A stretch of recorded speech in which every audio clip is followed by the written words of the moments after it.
Itong okra, masarap to kahit hilaw yan. Oh. Nakain ko yan kahit hilaw. Yan, nagmamantika na oh. Yan talagang gusto ko dyan sa ganyan. Yung tuyo-tuyo na siya. Nagmamanti-mantika na. Tara, kain na tayo. Dahil na-miss ko itong dahon ng balinghoy. Tama-tama, medyo makapal na yung mga dahon. Tatalbusan lang natin. Gugulay tayo ngayon ng talbos ng balinghoy. Matataba na yung mga dahon, no? Itong iba, yung mga sa gilid-gilid na pinaglalagay ko dyan. Ito yung kinuhaan ko. May ligaw na ampalaya rito, oh. Ayun, oh. Palaking ko muna to. Ayun, oh. Uy, may mga okra na rin pala, oh.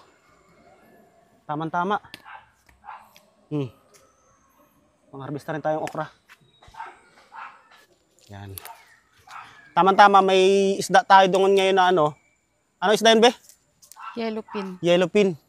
Ayun ang isasahog natin dito. Ipapaksiw ko muna bago ko prituhin. Ngayon ko lang napansin, may mga bunga na pala yung okra. Naku, tumigas na yung iba. Ganda ng kamuting kahoy, oh.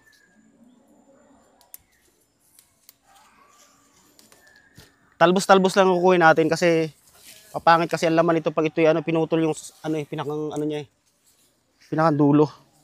Yung mga sanga niya. Tama-tama to. Hindi ko na alala, nakaraan nagsigang eh. Dami na palang bunga yung okra. Oh. Itong okra, masarap to kahit hilaw yan. Oh. Nakain ko yan kahit hilaw.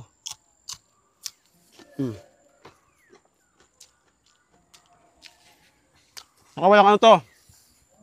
Walang fertilizer.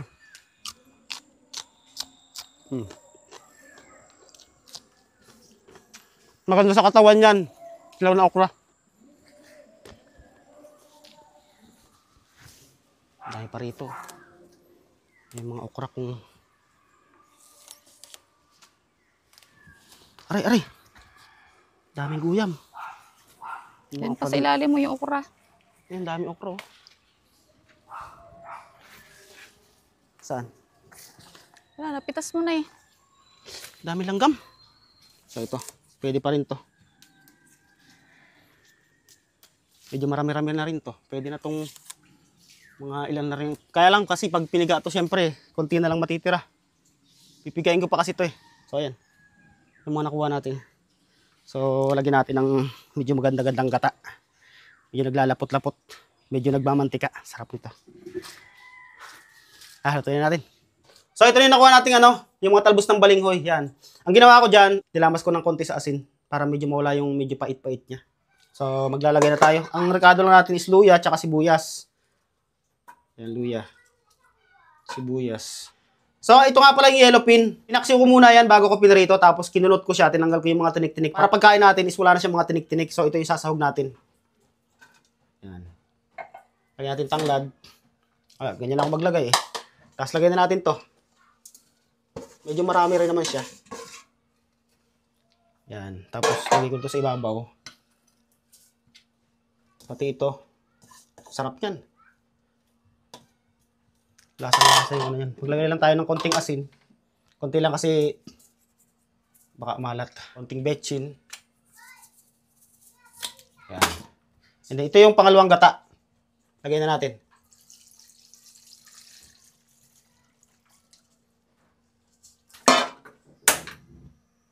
So yan. Pakukuloyin lang natin yan hanggang matuyo. Pag tuyo na siya, tsaka natin lalagay yung malapot na gata. So yan, tutuyo na oh. Yan. Yan, tuyo na siya. So ngayon, ilalagay natin tong kakang gata. Sarap nito. Grabe naman, marami na naman ako makakain ito. Lagay natin tong kakang gata, yung malapot na gata. Yan. Lahat ko na nga yan. So patutuyo lang natin to. Pag tuyo nito, alright na yan. Ito nga pala yung okra, saka kunting pirasong sitaw. Nakita ko doon kanina. Lalagay ko rin na mamaya pag yung medyo, pagkulo nito. Para hindi siya ganong malabog.